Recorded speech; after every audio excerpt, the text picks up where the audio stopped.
Nisokatra tamin'ny fomba ofisialy tamin'ny ity androany ity kosa teny amin'ny CCI vato ny jinika ho an'ny fampihavanana izay ahitra 3 andro jinika karakarain'ny FFKM taoriana fitaovam-pivavahana moa dia nampatsiahy ny archevêque Don razanak'olona fa efa tapaka eny anivon'ny fiangonana ny hevitra rehetra entin'i Madagasikara ivoahana amin'ny krizy ary tsy verimbererana izany krizy izany intsony.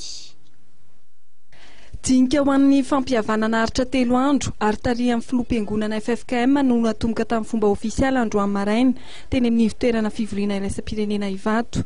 Taorian'ny fitaovam-pivavahana dia nanazava tao anatin'ny lateny Monseigneur Don Razanak'olona izay misolo tena amin'ny fiangonana katolika eo anivon'ny FFKM.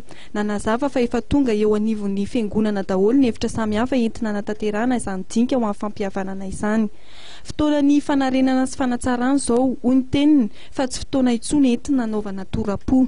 Aketia dia mbara ihany koa fa tsy fotoanan'ny torapo intsony fa fotoana kosa hitondrany fiainana ny fanotiny sy ny fanatsarana ary ny fanarenana ny fiainam-pirenena.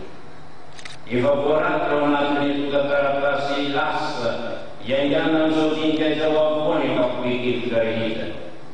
Samiara mamaky tsara, mandinika salama, ary aza misarasara mpitondra aviatrany izay vahaolana sahaza ny soa iombonana sy ny tombontsoa firenena ivoafika mianakavy amin'ny krizy mianjaky amin'ny vahoaka malagasy ary indrindra tsy verimbererana izany intsony eto amin'ity tany manodidina ity.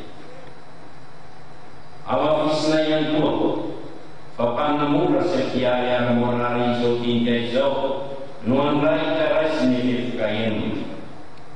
Ary anjara lehibe amasana aminareo mpisaika kosa ny fitondrana vahaolana matotra sy mahata isoroatsika ireo krizy miverimberina izay miamaniry valy atany hita tato anatin'ny 10 taona mahia.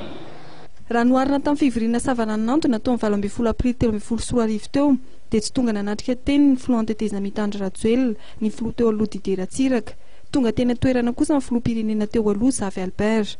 Anisan'ny tsy nanatrika teny ihany koa ny fianakaviam-be iraisam-pirenena.